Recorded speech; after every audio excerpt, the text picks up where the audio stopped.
reflexionen y no engañen más al país de que es que esto fue el fin del fin. La confrontación sigue porque las causas están ahí. Todo lo demás que se diga es...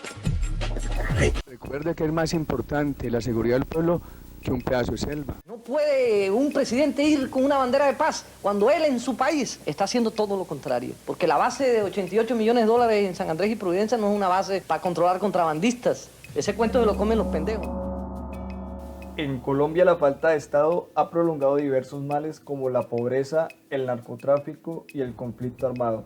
Sin embargo, para encontrar los factores que llevaron a esta situación, es necesario que hagamos una breve revisión de qué es el Estado, cómo debe operar y cuál fue la causa de su inoperancia en diversas regiones del país. El país es una gran finca en la cual habitamos todos y por constitución tenemos derecho a un nombre, a una nacionalidad y somos dueños de la soberanía. Para empezar a desarrollar este problema es importante partir de la concepción de que el Estado es el gran ente abstracto a partir del cual se delimita un territorio que posee fronteras administrativas y jurisdiccionales, dentro de las cuales este brinda los elementos necesarios para el desarrollo de la vida, como lo es la seguridad, a partir de la cual se deposita en él el monopolio legítimo de la violencia. Cuando recibió los restos de su hijo muerto en el bombardeo de San Vicente del Caguán, Sol Milena Córdoba no podía evitar el recuerdo de su padre, un falso positivo del ejército de 2008. La protección a la propiedad privada, bajo la cual se legitima el sistema económico capitalista. El gobierno emitió un decreto en el que establece que podrá disponer recursos de los fondos de pensiones de las entidades territoriales para atender la emergencia por el COVID-19 en Colombia. Y la administración de los recursos públicos con el fin de dar respuesta a las demandas sociales, razón por la cual se construye una densa estructura burocrática que administra los recursos que permiten el acceso a los derechos sociales, como lo es la educación y la salud, entre otros. Finalmente, dentro de esta breve síntesis de lo que es el Estado, se entiende que bajo el mismo se condensan relaciones sociales y culturales que hacen del Estado un espacio en construcción sobre el cual se componen elementos simbólicos que crean una identidad compactada. Nosotros decidimos qué hacer con este territorio. Sin embargo, al hacer una revisión rigurosa del Estado en el caso colombiano, se puede notar que este no brinda los elementos recién mencionados al pie de la letra, por lo cual en diversas zonas del país no se garantizan los derechos fundamentales que en mayor medida se están garantizando en las grandes urbes, como lo es el acceso a la educación en sus diversos niveles como escolar, media y universitaria. El sistema de salud que no responde a las necesidades de mayor especialidad de la población. Y la seguridad que se encuentra en la constante lucha de poderes donde participan la fuerza pública, las guerrillas y el paramilitarismo, quienes a gran escala disputan el control territorial de las zonas abandonadas del territorio colombiano. En todo caso, lo que nos atañe aquí es dar respuesta a la pregunta de ¿por qué carajos se está dando esa falta de Estado en diversas regiones del país?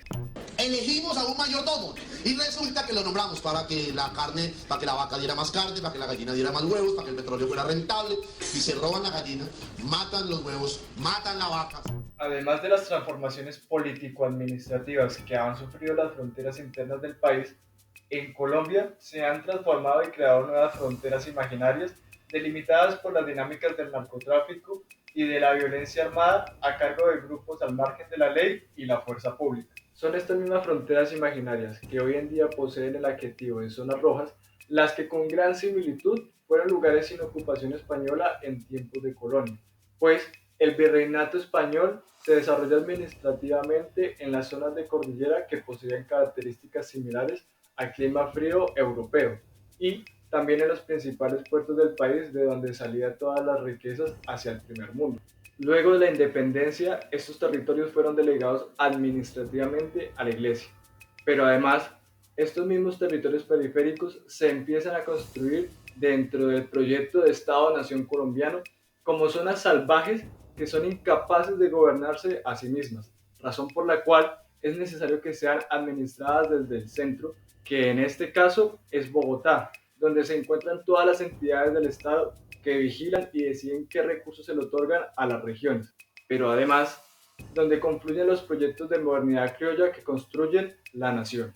Sin embargo, la marginalidad también fue funcional al discurso del proyecto de modernidad colombiano, ya que se construyó toda una mitificación alrededor de las tierras salvajes que creaba una imagen de espanto que legitimaba con más fuerza el proyecto de modernidad. Es así como se difunde el neocolonialismo, bajo la idea de que son las zonas rojas las que hay que evitar y las que le dan una identidad al proyecto de Estado-Nación colombiano. Es decir, que el modelo de vida que se presenta y se legitima como el correcto es el que se da en las principales ciudades, y son estas las que se deben imponer a los territorios, las que construyen la verdadera identidad nacional y bajo la cual se debe desarrollar la economía y la institucionalidad.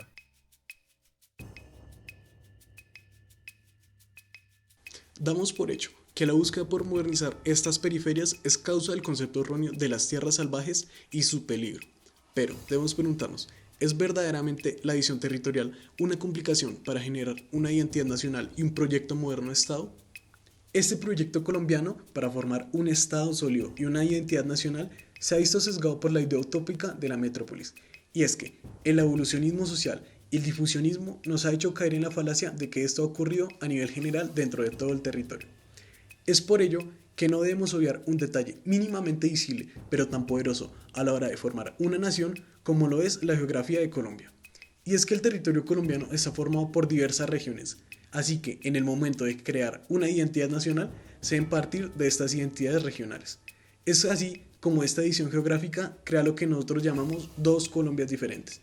Una donde el Estado funciona, que es la central, y la segunda, la periferia, donde el Estado ha olvidado estos territorios y no cumple sus funciones.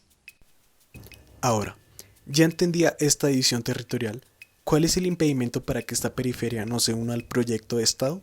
Es aquí cuando debemos suscitar la violencia interna en estos territorios y por qué se genera. La articulación que el Estado ha venido realizando dentro de las regiones para poder modernizarlas se ha presentado con intervenciones arbitrarias, es decir, que el mismo gobierno es quien causa y permite esta violencia para mantener los llamados territorios salvajes alejados del proyecto de modernidad, dando paso a la legitimidad para que los grupos violentos cometan cualquier ilegalidad con la fachada del intento estatal por recuperar la soberanía.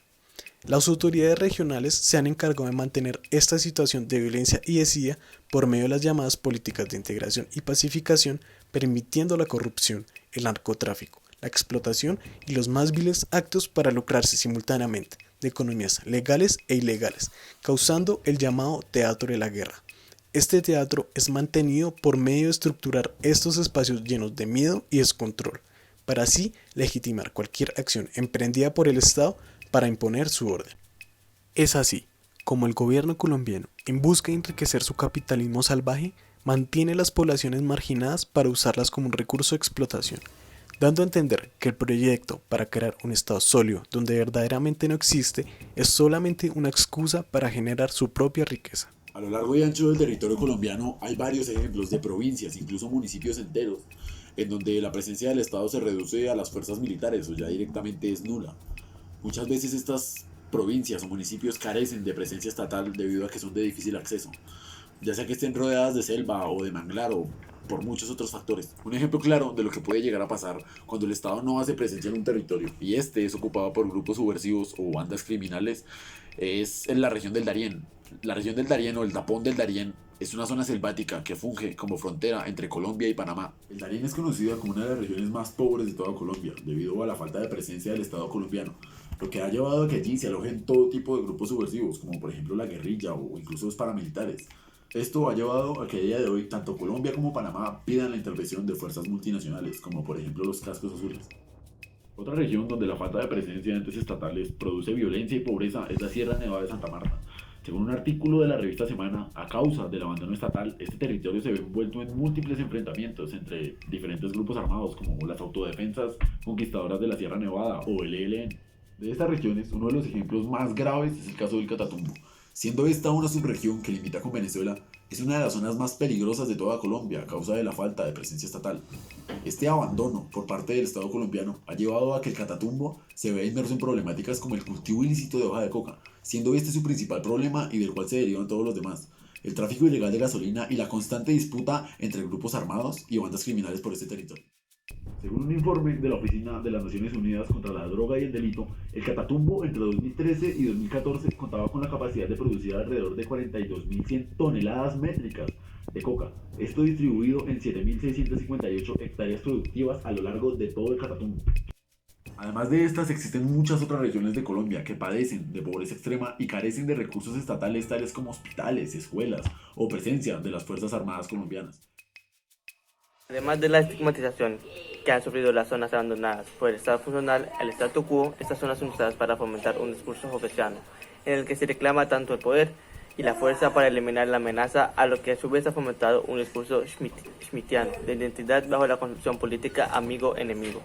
Este tipo de discursos fomentan el autoritarismo y que fueron aprovechados por Uribe y el Centro Democrático para instaurar su agenda política en el país, hacia una política que pretende solucionar el conflicto social y armado por las vías de securitización, la persecución y la guerra. Periferias, además de no contar con una modernización a la par que las urbanidades, sufren la violencia a medida que sus territorios están más alejados del centro del país, donde se encuentra una verdadera función del Estado. Estos terrenos salvajes han sido usados para el beneficio de pocos, en este caso, las élites militares o grupos armados al margen de la ley. Que estas zonas permanezcan aisladas y no tengan acceso al interior del país, junto con el perdón de moneda, es beneficioso y ha entrado en prioridad para el gobierno. Que esto permanezca así, ya que gracias a esto le da legitimidad para hacer legalidades como el narcotráfico y explotación, con la premisa de recuperar el orden en estos lugares.